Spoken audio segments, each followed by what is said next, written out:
بسم اللہ الرحمن الرحیم الصلاۃ والسلام علیکہ یا سیدی یا رسول اللہ وعلی آلکہ واصحابکہ یا سیدی یا حبیب اللہ۔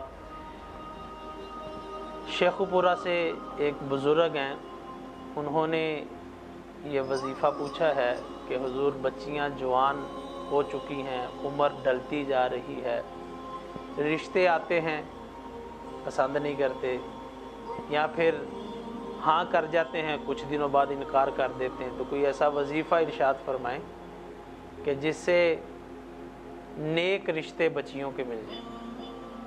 اللہ اکبر، اللہ پاک آسانیاں فرمائے، معاون و مددگار پیدا فرمائے۔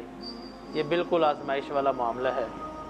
پہلے تو رشتے مل جائیں، جب پھر شادی ہوگی تو شادی کے بعد نصیب اچھے ہو جائیں، گھر کے اندر بس جائے، عزت مل جائے، گھر کے اندر جو ہے وہ سکون مل جائے۔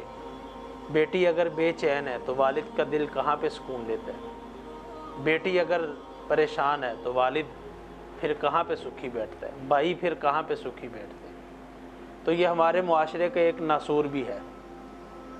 ہم یہ چاہتے ہیں کہ ہماری بیٹی جو ہے جہاں پہ شادی ہو کے جائے وہ بہت سکھی رہے، اس کو ہر طرح کا سکون اور سہولت ملے، لیکن میرے گھر میں جس کی بیٹی ہے یعنی میری بہو، اسے 24 گھنٹے کام بھی کرواؤ، اس کو آیا بھی بناؤ، اس سے کھانے بھی پکواؤ، اور اس کو تان و تشریح بھی کرو۔ کبھی جہیز کا تانا دے دو، کبھی کسی چیز کا تانا دے دو، کبھی کام کاج کا تانا دے دو، کبھی بہن بھائیوں کا تانا دے دو۔ یہ آزمائش ہے، ہمارے معاشرے کا یہ ناسور ہے۔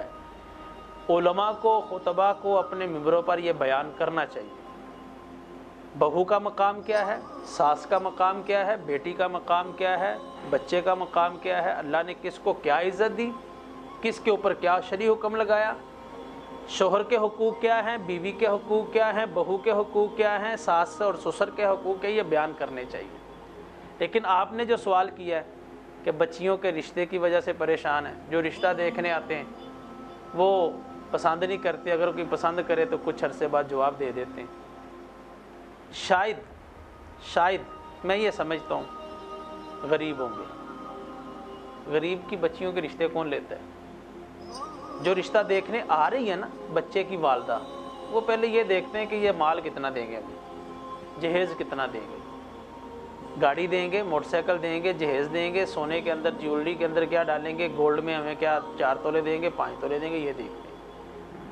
حالانکہ وہ اللہ کی خفیہ تدبیر سے نہیں ڈرتی۔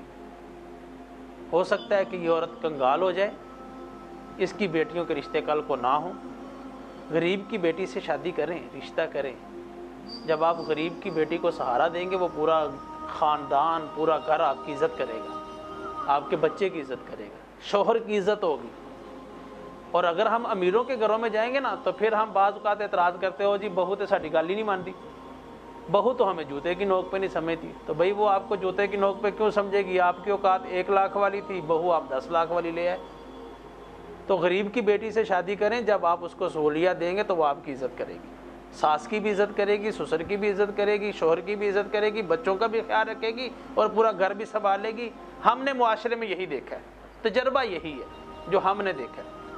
آپ سے کم مال والی خاتون ہے تو وہ آپ کی عزت بھی کرے گی، آپ کا گھر بھی سنبھالے گی، آپ کے معاملات کو بھی وہ ہینڈل کرے گی۔ اور اگر امیر لڑکی لے آئیں تو بھئی اس کا جوڑا ہی پورا نہیں ہوگا، اس کا میک اپ ہی پورا نہیں ہوگا، اس کا خرچہ ہی پورا نہیں ہوگا، آپ کی آمدن کم ہوگی، خرچہ اس کا زیادہ ہوگا، بالآخر آ جا کر پھر مسئلہ کیا نکلتا جی طلاق دے دو۔